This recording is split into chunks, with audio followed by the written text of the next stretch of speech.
I don't need one. I just reach out, just bop it. It doesn't have to be hard. I'm under the water. Just kind of reach out and bop it. They swim away. I win via forfeit. That's true. That is true. Like you're about to, the timing is the only issue you have there. Like they come pretty fast, but like once you get the timing down, I think you're right. Okay, Craig can take out a shark. I don't know where I'm going to go. I just want to get that one off. I always find the conversation funny. I think some people have, wildly different expectations. But now it's time to get into the Chiefs talk. All these questions are coming for now from the KCSN Discord. You can get that by subscribing to the KCSN Substack at kcsn.com or to the substack.com/KCSN. And you get an invite to the Discord where you can ask these questions and we will answer them all for you. So the first one is coming from just asking for a raise. What would be too high of an APY for Trey Smith if we're re-signing him before the season starts? So if they were to re-sign Trey Smith right now, what would be too much money in your opinion, Greg? Man, see, this is really tough because we've had this discussion a lot, off mic, on mic, before all of this kind of started as a part of this. It's really tough for me to look at this and say, paying Trey Smith over $20 million is a good investment in what's going on with the Chiefs right now. They, under the guise of, they're going to pay Creed Humphrey. We believe they're going to pay Nick Bolton as well. Stacking that third one on there, which would be the highest of the three, in my opinion, which would be the highest APY of the three right there, is really, really tough. And his market is going to be bigger than that. Like it is. Like I think he resets the market if he hits the open market there. That being said, if you're serious about Joe Thuney leaving, are you really going to walk into next season and say, "Hey, we have full confidence in Mike Caliendo, Hunter Norzad, CJ Hansen to step up and take a starting role, let alone 2 starting roles?" So I get it. If the Chiefs did it and they were able to get him for low 20s, that's what Landon Dickerson is making right now. That's what Quentin Nelson's making right now. It tips guys like Elton Jenkins, Joe Bitonio, these other guys that are in there, Chris Lindstrom, Robert Hunt. It's a little bit more than those guys as well. You can still set the top of the market. I just have a lot of questions about if that happens.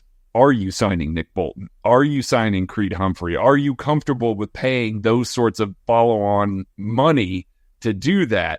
I would get why they would do it. That's very steep for me. And if he's got a good agent, he shouldn't accept anything less than $21 million right now from the Chiefs. It's so hard for me. This is such a difficult question to answer because I think in the current iteration of the Chiefs, the way they are structured right now, where it's early-ish draft pick at left tackle, highly paid right tackle, but guys that are probably a little bit more finesse, a little bit more pass protectors, to go along with Creed Humphrey, who does everything, and then Joe Thuney, who's a good all-around player, but probably more of a doesn't make any mistakes, consistently good, but not a dominant imposing factor. Trey Smith right now is the guy that you set your run game around. He is the guy that controls how good the Chiefs' run game is. I would make the bet when the Chiefs' offensive line plays its best, I bet those are Trey Smith's best games. And when the offensive line as a whole struggles, I bet Trey Smith as a struggles individually in those games. So I do think he's very important to what the Chiefs do. I do, however, think the structure of their offense doesn't necessarily align with his strengths perfectly. It's not a downhill rushing attack. They don't constantly let him be physical. They don't let him constantly mix up his different types of sets because they do pass the ball so much. So I do think that leads to some inconsistency from Trey Smith that makes it hard in a vacuum. You're like, oh, well, he's definitely worth the Landon Dickerson to Quentin Nelson money of $20,000 or more per year. But then I go a little bit deeper. Well, Jonah Jackson just got $17 million. Kevin Dotson at $16 million. Robert Hunt. I think Robert Hunt might be like my best person to look at here. He got $20 million. 20. Yeah. That's a lot of money. But then if I look, well, okay, all those guys I just named are probably a little bit more inconsistent, probably a little bit more power players. They're going to teams that are going to use their strengths more so than the Chiefs would use Trey Smith's strengths as a power downhill blocker, right? But it's going to be really hard to pay him less than that. So there's a long way around. There's a long walk in the park to say, if the Chiefs are going to change their general offense to base everything around Trey Smith's run blocking ability. If they are going to become a more power team, a team that's going to run the ball downhill and not so much outside zone, not so much spread everything out and try to win the box count number, then I understand paying Trey Smith $20 million and I have no complaints. If they aren't, then I don't know if I can go higher than like that 16 number that roughly Joe Tooney's at, or that some other good guards like a Damian Lewis signed for 13.5. There's some other guys that are in between 13 and 16. So it really depends on what the Chiefs want to do structurally for me. And like, that's what makes it a very difficult question to answer. And the other part of this is going to be, you're paying Jawan Taylor $20 million a year. Now, obviously they can get out of that soon. I'm not saying that, this prevents them from doing that. They can get out of that in the near future here, but you're going to have Jawan Taylor being paid $20 million a year, Trey Smith being paid $21 million a year, and Creed Humphrey being paid $14-15 million. I believe 13 is the top of the market right now. They're certainly going to top that. So, let's call it $15 million. All of a sudden, you are paying $56 million to your center through right tackle. if you do that, that's a lot of money per year to try and do that. Again, you can get out of Jawan Taylor, but you're having to replace it with a new right tackle. It's somebody that you've got to now come into play here. And then meanwhile, the left side of your line is a rookie contract and whoever wins the left tackle job, and then a rookie contract for the left guard position. Probably. Because if you are paying Trey Smith, there's no way that you're also keeping Joe Tooney as well. I don't know. These are good problems for the organization to have. I mean, it really is. It's like, man, we want to keep all these awesome offensive linemen on the roster. How do we make this math work? I will say one final thing. I know Trey Smith deserves to be paid at the very top of the market for the guards, and the way the guard market is exploding, I don't know that that's going to be in Kansas City. Trey Smith really wants to stay in Kansas City.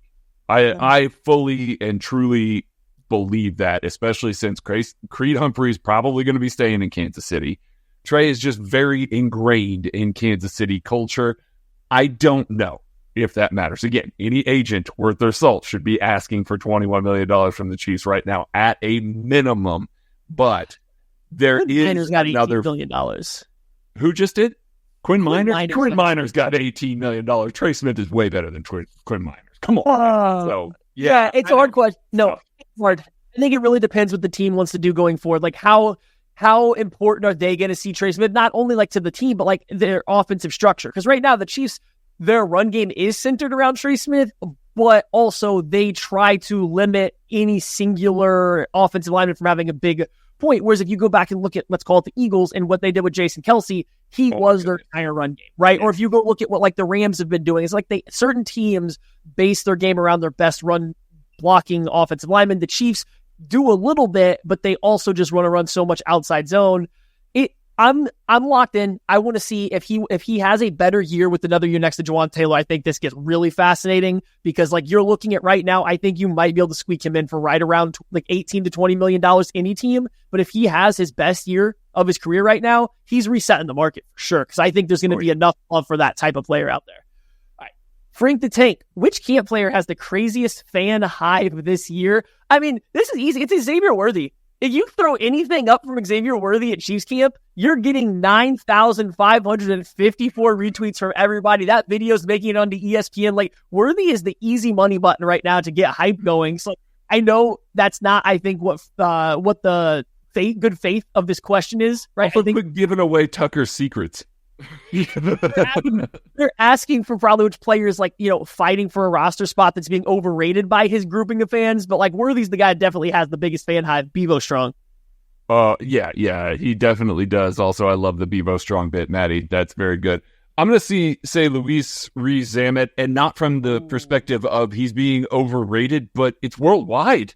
Like, he was on the UK Fitness Mag or something like that. He was covering the UK, yeah. Men's Fitness in the UK. He was the cover of Men's Fitness in the UK.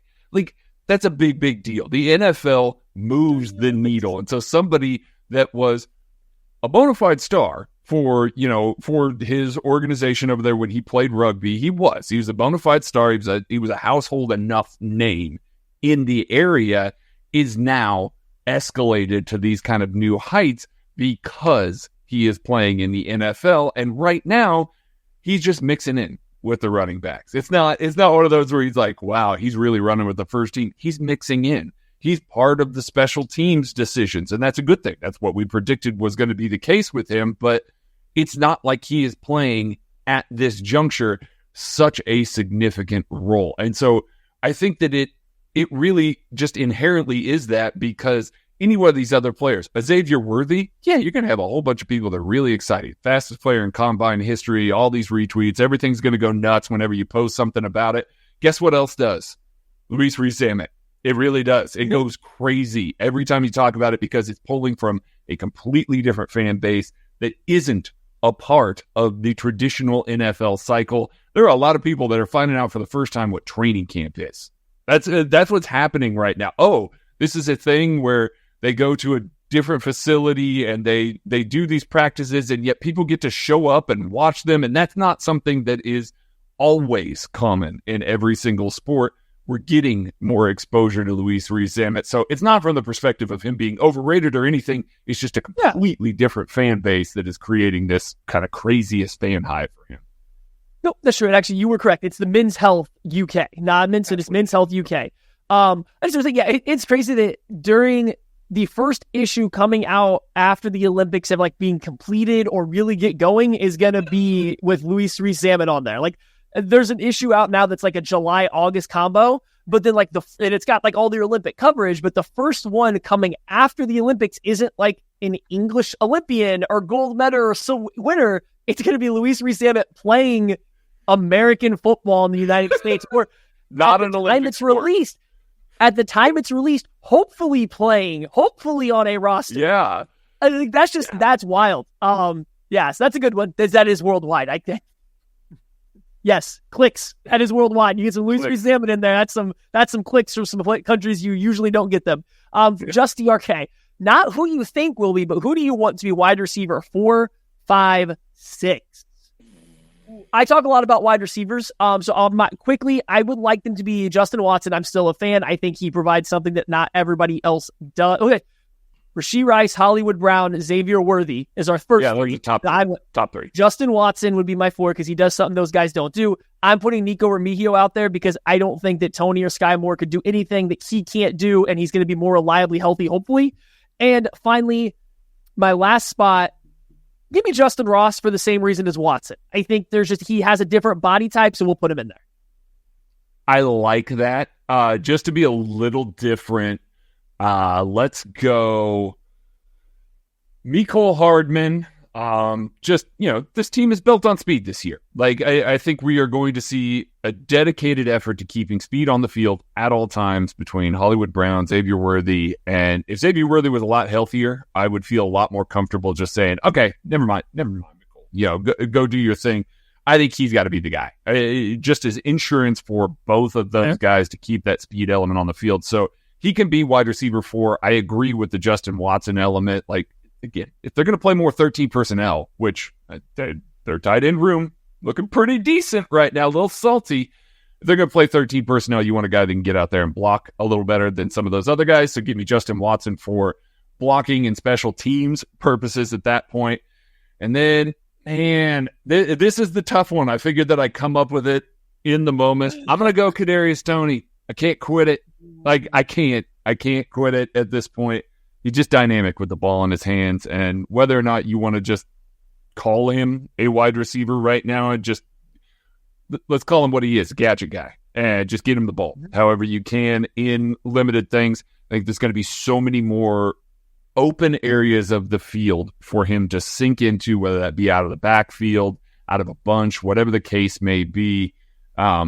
I don't love that I don't have another X receiver. That's why I was kind of debating Justin Ross on there just for a bigger body perspective. But I don't know that he does more for this offense than a Kadarius Toney does. Yeah, no, that's fair. I think Ross is definitely like a personal, like, hey, if something happens to Watson and Rashee Rice still isn't better at those same things that he was struggling with as a rookie, I need someone else that can be a sacrificed out there. And that was the Ross pick for me. You guys heard it here first. Craig's trying to keep down the Remigio revolution. He doesn't. I am not. He doesn't want the revolution to grow. Let's keep 7. Tag the Tiger What players have the most to gain by showing out against the Jaguars on Saturday? Kingsley Suamataia. That's what it is right now. He's had a good couple of practices now in a row. Our guy Charles Goldman was talking about him today. I think we've seen some of the early clips where Mike Dana was getting the corner on him. George Karlaftis was getting the corner on him.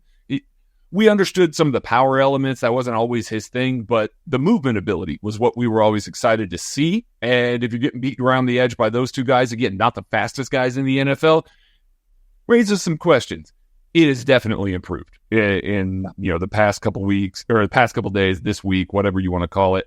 I think a good performance, going out there, getting his legs under him in that sort of scenario is really, really beneficial. I expect, again, not trying to read too much into this right now, I would expect we're going to see a limited amount of Wanya Morris. And whether that is, hey, he's going to run with the first team for the, quote, first quarter. We all know it's the first drive. First quarter, he'll be out there and do that just for the sole purpose to get Kingsley a ton of reps. I don't think that we should read too much into that. Whatever gets him the most reps at left tackle, I think that's the most important piece of it. And a good showing of that, then I think can kind of assuage any fears that the coaching staff may have and just turn around and go, okay, it's yours. Left tackle spot's yours. We're going to take our lumps this year, but we see the potential. We see the height. That was a good preseason performance. Let's lean into that for the rest of the year. Yeah, I think that's a clear and obvious one. I've been on the other side of the ball. A cornerback. I don't care. A cornerback. Someone step up. Somebody, just somebody not named Trey McDuffie, show up and take the job. Somebody go take the job. I'm tired of the cycling through 3 training camps now. I'm tired of this having to be a split. I get it. When it's L'Jarius Sneed and Trent McDuffie and your third guy has to rotate and it's sometimes the safety, it's whatever. We want an answer, but it's fine to rotate those guys. We talked about it a bunch on the lab. That might have even worked in the Chiefs' favor a little bit. But now you need someone to go out there and start. You need also a nickel that it's not going to be as good as Trent McDuffie. You don't have 2 lockdown guys. Somebody show up and take the job. I find it alarming that Joshua Williams has been by far the healthiest corner. Again, not named McDuffie. And it doesn't seem like he has separated himself or solidified the starting role. Jalen Watson comes back and is immediately in the starter, getting the starter reps. That doesn't bode well for Nizzy Johnson, who's been hurt off and on. For Kelvin Joseph, who started camp kind of on the uptick, but then now has been out of practice for a few times. Echo Boydo, Keith Taylor, these guys have gotten chances with the first team, but nobody seems to have really taken this job. Somebody do it. Just somebody. We can let the cornerback 3 be a competition, but I need corner 2 to be solved. So I need a corner to step. I need somebody. I'm with you on that. I would love nothing more than my guy Keith Taylor to cement himself into a top 3 role on this team, just because then I can, do the never wrong, just early thing with that.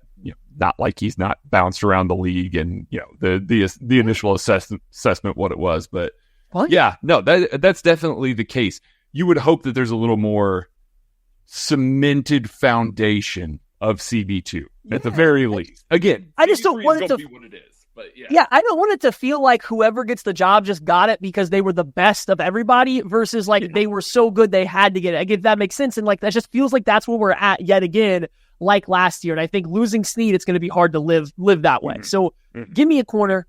Brian Anderson, we got one from him, or BA Cyclone as well. Brian Anderson, BA Cyclone.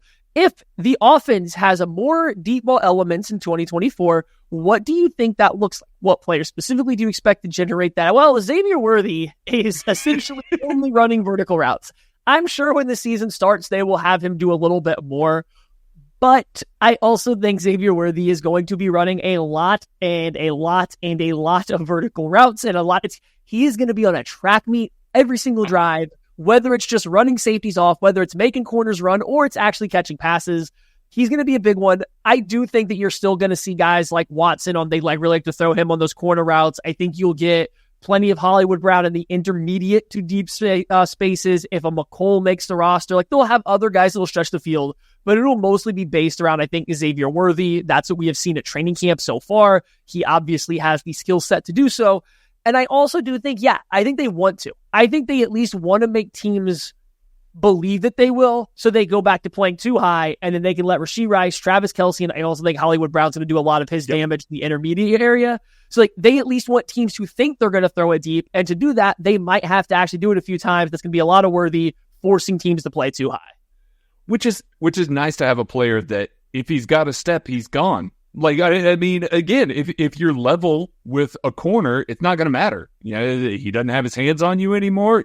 You beat him. Like, there's not another faster player playing defense that is on the field, you know, opposite him. So that is really what it's going to look like. And, you know, I think we'll see plenty of it from Hollywood. Not to say that he won't do it, but I agree with Natty. I think he's going to get volume targets. I've already stated he's going to get over 100 targets in this offense because that's just what he does in offenses. I think everybody thinks of him as a deep threat kind of guy. That's not just what he does. He catches all over the field. So you got to open things up, though, and they have made a concerted effort so far in camp to showcase, hey, we're going to get vertical. We are going to keep doing this. I'm sure Andy Reid would love nothing more than to line up in week one and just see two high coverages all game long without having put anything on film yet. Just purely people looking at the roster and going, you know what?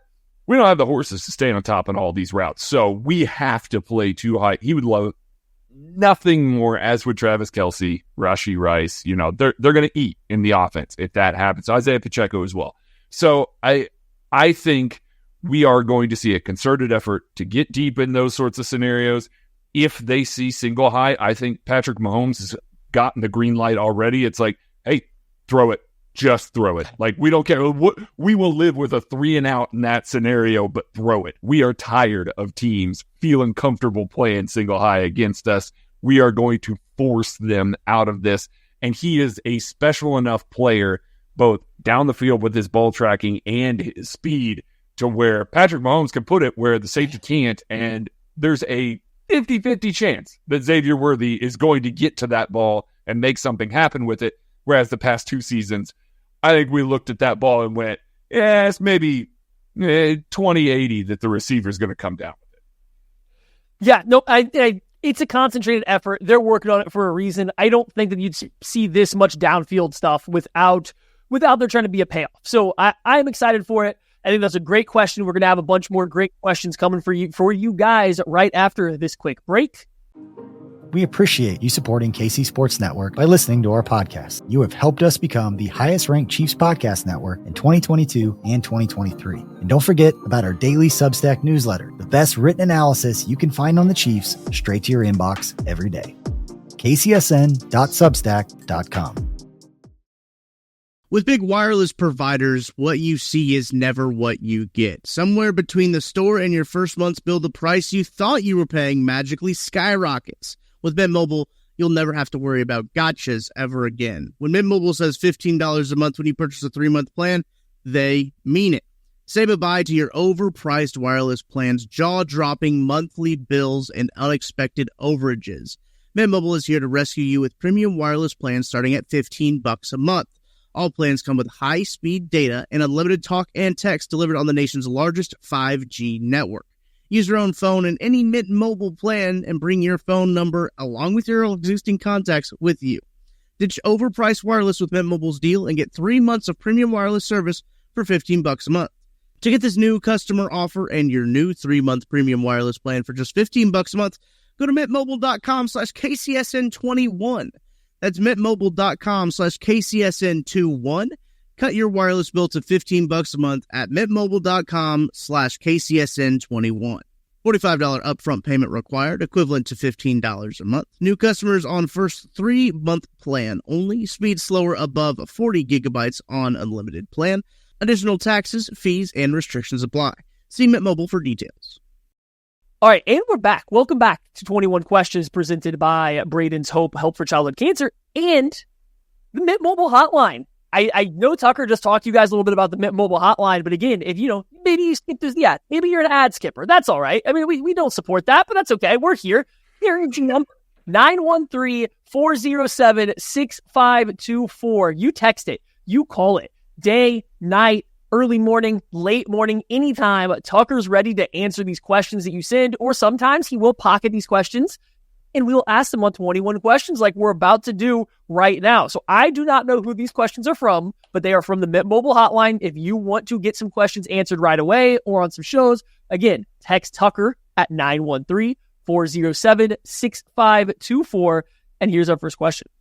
Why don't we talk about how much Pacheco will be asking for when his contract is up? Well, because you don't pay running backs. Yeah, because the Chiefs don't want to pay running backs long-term contracts. That's what it is. If you wanted to tell me that Isaiah Pacheco catches another one-year deal a la Clyde Edwards-Helaire this year, yeah, completely get it at the end of his contract. Makes sense. They have subscribed to a kind of just let them play out their rookie deal, keep them on cheap deals. Jet McKinnon has basically been the veteran in the room where they're paying in pennies. That's what it is. That's how you afford a lot of these other superstars and everything like that. That's not to say that Isaiah Pacheco isn't going to catch a bigger second contract from somebody else. I just would be very surprised if the Chiefs went out of their way to do that with a running back in general. Now, I would have been very surprised before, 4 years ago if they were going to draft a running back round one. They did that, so it's not impossible. But part of the reason you don't hear people talking about Pacheco specifically is because this team doesn't pay running backs. The NFL doesn't really pay running backs anymore. It's not something that they value in the same way. So at this juncture, it's not such a huge needle mover of a contract unless you overpay like a Saquon Barkley. That contract is huge. I'm sure they want that back. But, unless you overpay for that, it doesn't really matter if you are signing a running back or drafting one late in the draft or whatever the case may be, even if Isaiah Pacheco is a really good fit in this offense. Would you pay him $9 million per year? No, I don't. I don't think so. Pats paid Ramondre Stevenson. Okay. Would you pay him $7.25 million per year? That's the Titans. How long? Tony Pollard. Okay, that was Tony Pollard. How long was the Tony Pollard deal? Goodness, I don't know. I'm going to guess, at that, 3 years. 3 years. I would do 2 for that number. If I'm doing 3, I'd probably do closer to 5.5 or 6, I guess, if that makes sense. Okay. We're splitting I'm looking at contracts. I wouldn't want to pay much more than that, but he's definitely better for this offense than what a Tony Pollard would be. For sure. But I also can't even fathom going up to $9 million for Ramondre Stevenson, and I'm not sure Pacheco isn't just better than him, but I can't fathom going $9 million on a running back. However, Chiefs are out here paying kickers and about to pay a center. Maybe I know, and they may turn around and pay a right guard here at the top of the market. So, it may be a shift in their philosophy of positions of value, positions of need, where they feel like taking care of. I get it in that scenario. Again, I'm not going to throw a fit if the Chiefs pay $8 million for Isaiah Pacheco. That there are bigger hills to stand on from contractual things that the Chiefs have handed out. That is small on the list there when in the grand scheme of things, especially with the cap going up. So I wouldn't complain too much about it. I just don't think it's going to be such a needle mover of a contract either way, whether or not he's with the Chiefs or not with the Chiefs, that it's worth talking about at this juncture. One more question from the Mint Mobile hotline. You now get an emergency quarterback, right? Why not hide Kadarius Toney there and still keep 7 wide receivers and you get to just run him from the Wildcat? Just a thought. At first, I was like, yeah, I can see it. If it was purely to protect Kadarius Toney, yes, you could technically stash him away as an emergency quarterback. The only time he would ever have to play quarterback is if you suffer 2 injuries within the same, because any other time, if somebody was injured leading up to the game, you could call somebody up from the practice squad and still have Toney. So yes, if the entire goal was just to hide a Kadarius Toney as the emergency quarterback, I suppose you could definitely get away with that. However, from the actual functionality of the rule, they're going to probably want to have a real quarterback as their emergency quarterback in case those injuries happen so that they can continue to run the offense. And I don't know if Kadarius Toney in year 4 of the NFL is willing to wear a QB role. that, if he's willing to do that, but also like if you're just protecting a guy because he's not good enough to make your 53-man roster in year 4, he's probably just not good enough. It's not like you're protecting a rookie. Now, the whole concept, I think, is you could keep 7 other wide receivers and still Kadarius Toney, but you couldn't use Kadarius Toney at all throughout the season. That's the part that matters. That's the part that I think that the question's maybe missing a little bit here. Like, the only time that you could activate and use him in that scenario is if Patrick Mahomes is hurt and if Carson Wentz is hurt. It's like, in that scenario, like, okay. Like, and again, I'm fine with the hypothetical thing of Kadarius Toney taking snaps, Kadarius Toney operating out of the backfield, being a little bit of a dual threat. I mean, we told this story before, but several years ago when he was at the Senior Bowl, we watched him. He probably had the best arm of anybody there, including the quarterbacks. Tight spiral, he could launch the ball. Now, I don't know about his accuracy. We didn't get to see too much of that, but he does have a little bit of a cannon. So if you wanted to tell me, hey, you want a guy lined up back there that nobody thinks is going to be able to hit Xavier Worthy down the field, yeah, I'm on board with trick plays involving Kadarius Toney in that way. But trying to find creative ways to get him on the roster and be able to use him, I don't know. That was a little bit of a miss for me. I would rather keep, Chris Olodokun or, whatever. I can't remember. Oh, no. Never mind. No, it's not. No, I'm good. Chris can stay. Don't want the big book. I understand. Those 2 questions are brought to you from the mobile hotline. Again, if you want your question answered, hit Tucker up at 913-407-6524. All right, back to the KCS in Discord. We still got quite a few questions here. I'm trying to go a little bit faster so we can get them in, but it's Craig and I. We're going to talk a lot here. Yeah. Christian Gumminger, what would this draft class have to become for it to be better than the 2022 draft class? Oh, man. Oh, boy. Okay. Well, let's start. I mean, somebody has to be as good as Trey McDuffie, right? I think Trey McDuffie plays a premium position. He plays it really well, plays it at an all-pro level, and he's still getting better. I don't know if you could come up with enough guys that were just good, but never that good to equal the value of just Trey McDuffie. Just Trey McDuffie. I'm not even talking George Karlaftis yet. I'm not talking about other guys yet. Right. I'm simply just talking Trey. So it's got to start off somebody, probably Xavier Worthy if I'm looking at the players, because we're talking, maybe Kingsley. Like, there's an option there. One of those 2 have to hit to an all-pro level. You need an all-pro out of Worthy or Kingsley Suamatea. You still need the other one of them still has to be good. The other one still has to produce almost at a George Karlaftis level, because again, we're talking a highly valued position, a very important position at football here, defensive end for them. So the other guy's got to be good. You got the talent with Hicks, and while there's a pathway, obviously, but I think it centers around you need an all-pro. You need at least one all-pro from this group, and it has to be your tackle or your wide receiver you spent your 1st or 2nd round pick on. Correct. That's the key. It's the positional value part of that. Having an all-pro corner matters. I don't care if you want to call him an all-pro slot corner. It matters. That's the thing that really moves the needle there. So looking at it from that perspective, it's like, okay, having a Trent McDuffie, having a George Karlaftis that is playing better than his draft spot, but we all can agree with that. Leading into that draft, we were talking about, hey, defensive ends drafted at the end of the 1st round. They just don't really put up numbers very often. George Karlaftis is playing above his draft spot right now. So Kingsley has to play above his draft spot, which in the 2nd round, starting left tackle is playing well above his draft spot, as Maddie has done lots of analysis on that. It's when you get into some of the other stuff. Brian Cook's a starting safety. Leo Chanel's a starting base down linebacker. Joshua Williams right now is a potential starting corner. And Isaiah Pacheco is a starting running back. And Jalen Watson. Darian Kennard is basically the only one of those guys, and Sky Moore, are the 2 guys in that draft that you're like, a little bit of misses, but there's so many high-level hits there. So you are basically telling me Xavier Worthy's got to be an all-pro. Kingsley Suamataia has to be a guy that comes in and starts early in his career. Hunter Norzad has to contribute in something like that. Like, taking a starting position next year would be a great way to try and live up to that.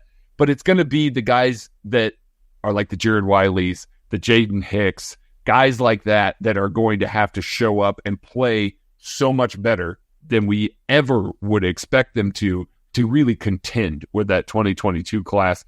helps when you have 2 first-round picks in 2022. It really does. It helps. And a couple second-round picks, too. But it's a tough one, though. Like, there's enough talent here and enough good players here at good positions that you could look at this in 2 years and say, yeah, Veach did it again. So I'm not saying there's not a path to it, but it's tough. It's slim. Yeah, it's a really good class. Kyle C., if you could have your choice between a front office role like director of player personnel or an assistant coach, which would you pick?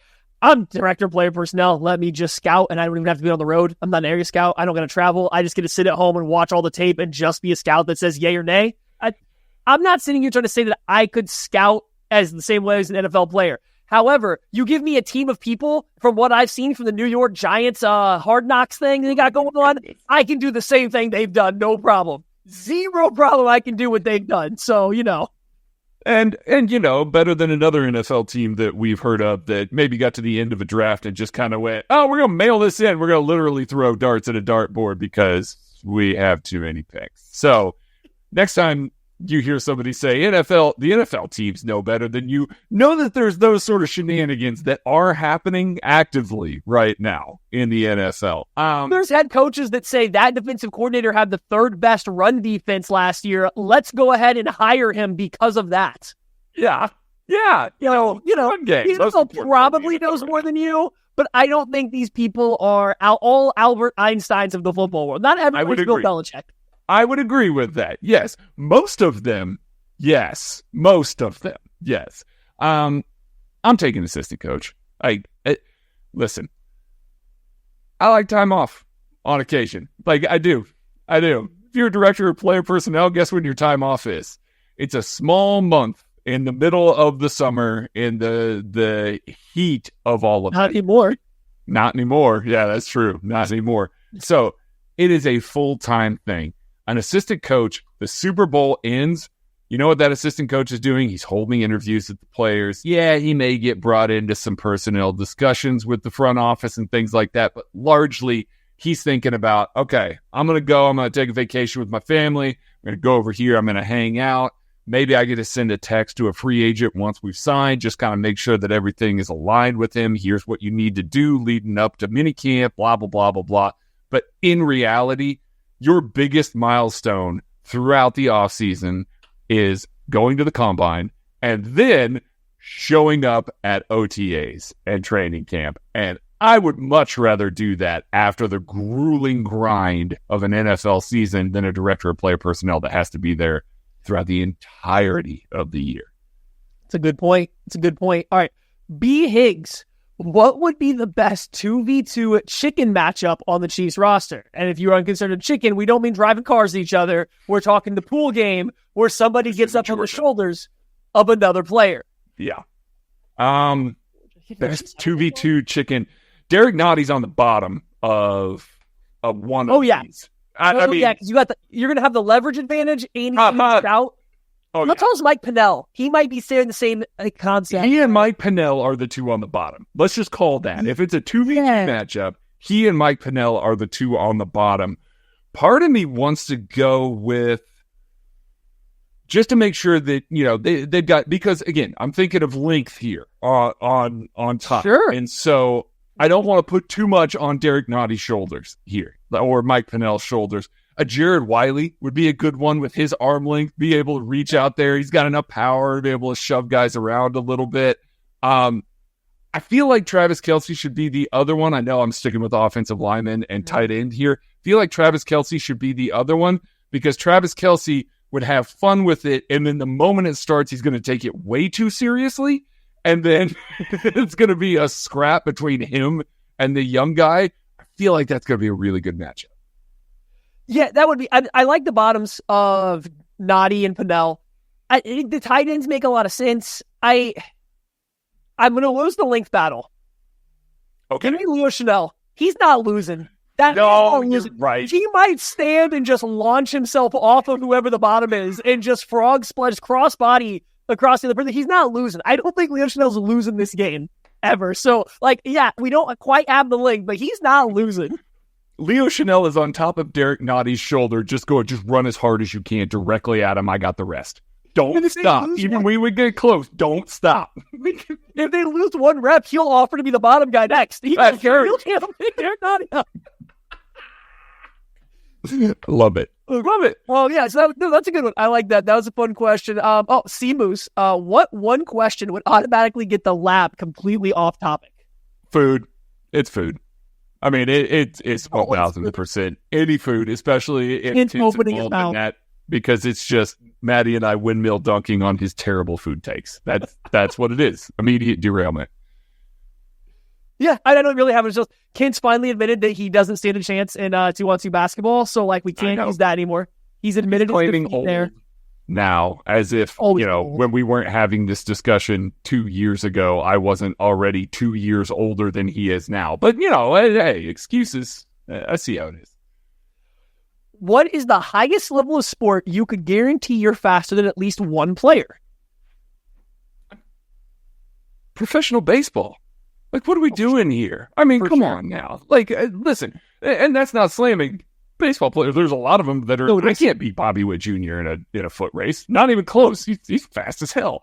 But there are a lot of DHs that are lining up right now that I can 1,000% beat them from home to first, whatever distance you want to call it. As a matter of fact, increase the distance, and I'm going to win by more in that scenario. Like, I can beat one of those guys, or a left-handed pitcher that's been in the league for 10 years or something like that, got himself a little bit of a gut. I can 1,000% beat that guy in a race. I'm faster than them.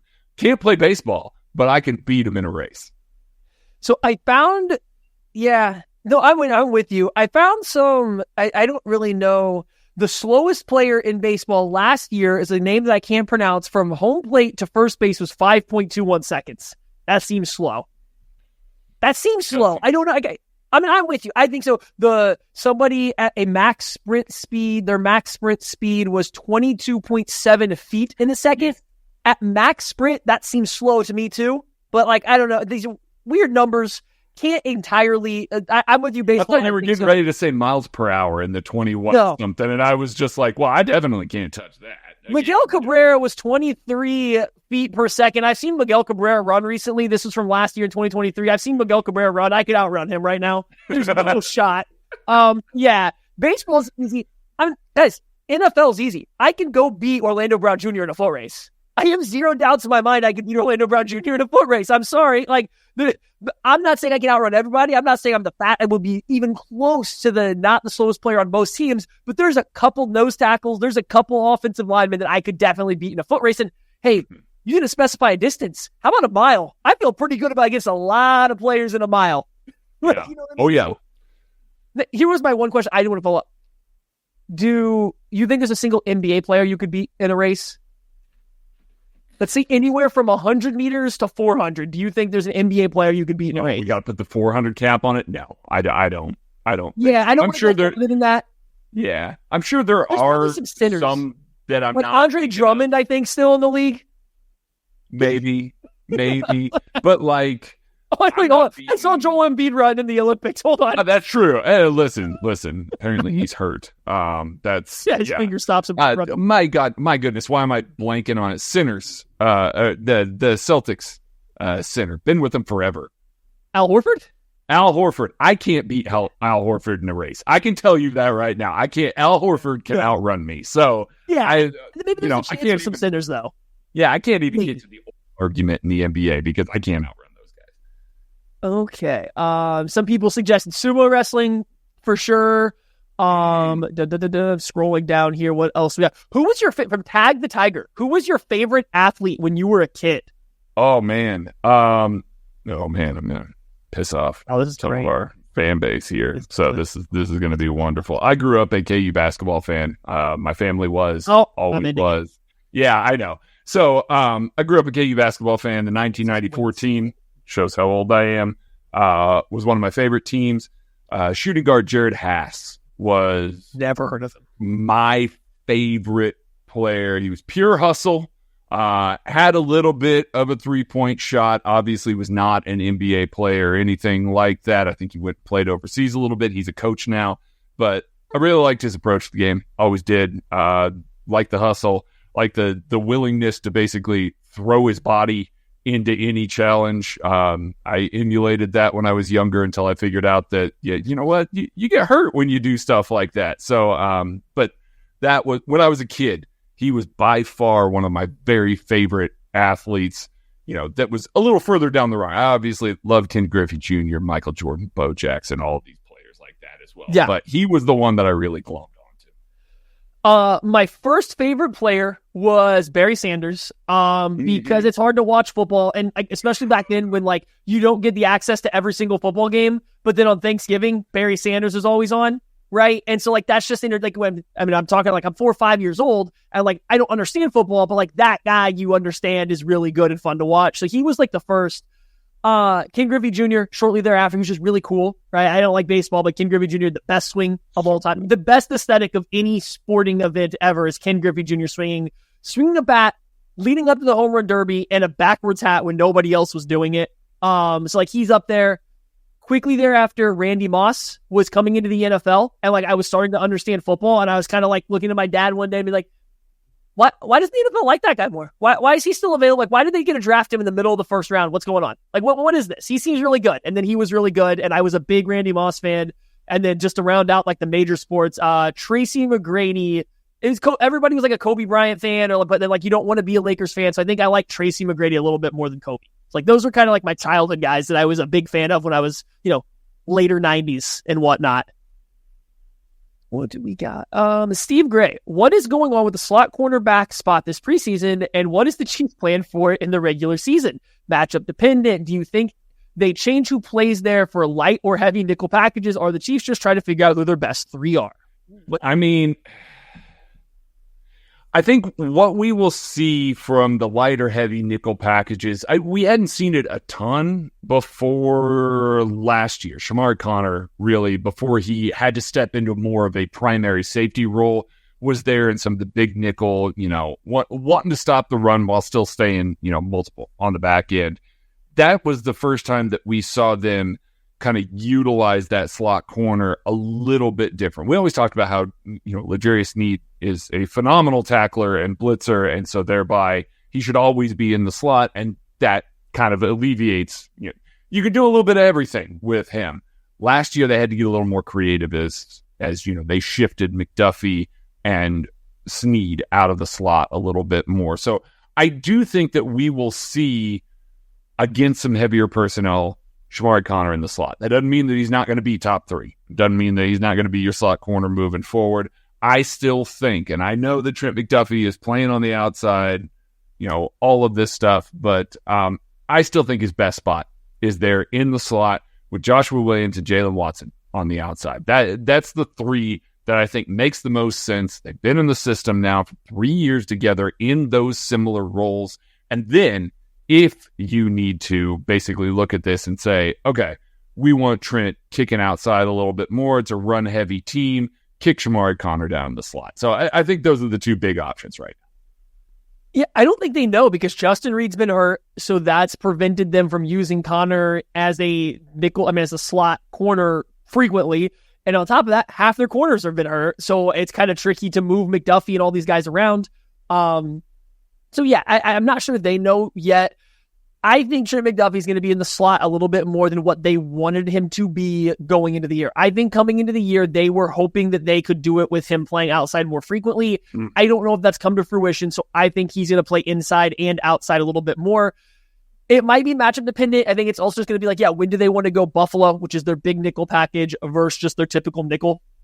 Shamari Connor's going to play in the slot plenty. It's just, it will be kind of team dependent on when they want to lean heavier into their normal base nickel, when they want to go heavier into this Buffalo package. So it'll rotate, but I don't think they wanted to use Trent McDuffie as a primary slot corner this year. And I just don't know if they have felt confident enough in their outside corners to not do them not, or just the other corners to have him not do that. So we shall see how it plays out. I got two more questions here for you. I'm going to start with the Dole Tools.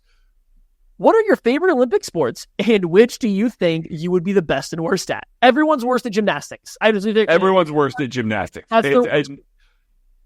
the only other one people like to put in there's water polo. And like, yeah, if you just simply can't swim and like you never learned how to swim, yeah, I get it. But like, if you can swim, I feel like in the back of your mind, you have to be like, I can at least not be competitive, but I could actually do water polo with enough practice. No amount of practice, I can do gymnastics. Zero chance. Gymnastics, we're all the worst at. Okay. Yeah. What's your favorite? What would you be best at? My favorite this year has been kayak cross because it is phenomenal. I did not realize I was going to be as into kayak cross as I am, but like it is awesome. It's electric from start to finish. You got people bashing each other, elbowing each other in the face. Their heats of 4. You have a giant drop. You have to do a spin under the water, go around. It is insanity. I love it so much. I did not think I would be as into it as I am this year, but I'm really enjoying that. And then Olympic sport I'd be best at. I got to go with track. That was what I was best at back in the day. I don't know if I still got it anymore. I haven't tried to high jump in a long time, but I found myself as I was watching high jumpers over the past couple of days, I'm like, ooh, yeah, maybe got to take a step at, like I felt myself getting back into that whole mentality again. So I'm going track in the hope that I still have some muscle memory for some of those things again. You've also curled. So like, you're not going to... I have curled. You've curled. I have curled. I was thinking just Summer Olympics here, but I have curled before. I was bad at it, so I still would not put it as the practice sport. I'd put like some sort of snow cross or something like that. I'm out here now. I'm skiing all the time. I'd be better at that than curling right now. Okay. My favorite to watch, basketball is probably, if I had to watch one Olympic sport, I'm watching the men's U.S. basketball teams because I like basketball. But outside of like that, like rugby sevens, I had a lot of fun with. Or if I was like even younger than I am now, which is very young, trying to play rugby, I feel like I could have been pretty good at. Obviously not Olympic level. It's not that level of athlete, of course. I said this. Mitchell Schwartz asked this question on Twitter, and I answered, and I said handball. Team handball, I could play. I think I could play right now. I watch those guys. There's the hard part of handball is knowing what the heck the rules are. When do you dribble? When can't you dribble? Do I have to dribble? Do I not? That's the only hard part of that sport. I could play handball. Somebody even tagged the U.S. handball team under my post, and so they sent me in a very snarky way, like the link to the invitational things or whatever. Like USA handball, I'm telling you what, if there's one near me, you think I'm not coming for that? You can bet your butt right now I will try to go to some kind of team handball event if it's near me. I've done a U.S. bobsled combine. I have qualified for a USA bobsled push camp. Didn't go because I have no interest in bobsledding, but you are wrong, USA handball, if you do not think that I will try to go to one of these events and show that a guy can roll off his couch and attempt to play this sport at a semi-decent level. I like that you went after the handball team. Like you specifically went after like that? The handball team, knowing full well that you have competed in an Olympic level camp for an Olympic event. There is an easy choice for you to pick best here. And you're like, going low-hanging fruit with this sport I've never played before. I never did I didn't do anything with the bobsled. I just worked out. I just passed the bare minimum athletics. Yes. Yeah, I did a combine and got invited to a camp to learn actually do the pushing. Here's the thing. I know there's no chance I could bobsled because I've seen the athletic numbers of the guys that made the bobsled team. No shot. To those, like, okay, just athletically it's not happening, let alone skill-wise. That said, I got this handball thing unlocked. USA handball come at me with these links publicly like I can't do this. Yeah, it's a made-up sport. That's Matt. It's like trash can basketball. KCSN right there. US trash handball. Can basketball. Just in the office shooting paper balls in a trash can. Put in the Olympics. All right, Lee 87 on a scale from 1 to 25, 25 being the highest. How much delight do you take from Raiders fans being upset that Gruden is at Chiefs camp with Chiefs gear on? Listen, I'm a 50 out of 25 that John Gruden is somehow potentially involved in the Chiefs coaching staff. I don't care, not even coaching staff, but front office, whatever it is. Andy Reid's confirmed he's sitting in meetings. Like, it's cool that Raiders fans are upset. I love the idea that John Gruden might have some role in coaching, advising, whatever in this team, because John Gruden is a very smart offensive football mind. I like having as many of those guys around as I can. Yeah, and Andy and John have always been friends. I know that. That's why the whole ring around Arrowhead thing was so confusing to me, because that was one of those, it was just like, okay, come on now. Like, you don't typically do that to another franchise, another person in this head coach fraternity, let alone somebody that you're a really good buddy with. Like, he definitely had a phone call with Andy after that where Andy was going, really? So there's a little bit of that's going on right now where I'm just like, yeah, there's a little schadenfreude over the fact that, the Raiders are upset that he's wearing Chiefs gear. I just don't view him in the same way as like a Raider. I know he's been a Raider multiple times, but at this point he has been through so much as a coach and as an individual, personally, on the field, off the field. At this point, I don't really associate him with a franchise anymore. Like, I don't. It's just, he's John Gruden. And so I think it's weird that, I know coaches come all the time. Like, they really do. That's not a new thing. BJ put it on Twitter. People were tagging him. It was like, hey, how weird is this that John Gruden's at camp? He's like, it's not. Coaches come all the time. When they're retired, they hang out all the time, go through, watch camp, do stuff like that just to see how their buddies are doing things. It's a way to hang out with people. So that I don't think is very weird. I think it's a 25 that Andy turned around and went, yeah, you could show up, but you got to wear this. And you've got to show up in the same thing that we're all wearing. And, oh, by the way, you did it one day. You're coming back tomorrow. You got to wear it again. And the next day. And the next. Like, I mean, they are making this man wear these clothes to be on the field right now. So I do think it's a 25 that they're forcing any coach to wear something they're not. Him sitting in on me. I don't know. That one caught me up that he's sitting in on me. And not that he's partaking. And like Mahomes, I think even said that, like, yeah, Gruden, anything he has to say is worth listening to because he's really smart. So like, I don't know if Gruden is doing anything. I don't know if he's just here as a friend of Andy because he's intrigued. I don't think John Gruden's particularly preparing for his future coaching in the NFL right now. No, definitely what not. He hanging out there for, if not to be some kind of advising role? Maybe I'm just being hopeful here, but like, I don't know. I like the concept, and yeah, making him wear Chiefs gear in the facts that it upsets Raiders fans. That's kind of cool. I think that's it. I think that's 21 questions. That's minimum 21 questions, if not more. I think we crushed this. Do you have any final thoughts before we get out of here, Craig? No, I miss you and I love you, buddy. And I'm so happy that I got to do this with you. I am glad I asked you. I was so glad when you said yes, and we got to do this before this first preseason game. That is it, everybody. We appreciate you guys so much. Thank you for jumping in here with our 21 Questions podcast, and we will be coming again with you guys next week. Hit up the Mint Mobile hotline at 913-407-6524 or get in the KCSN Discord to get your questions asked. Peace out.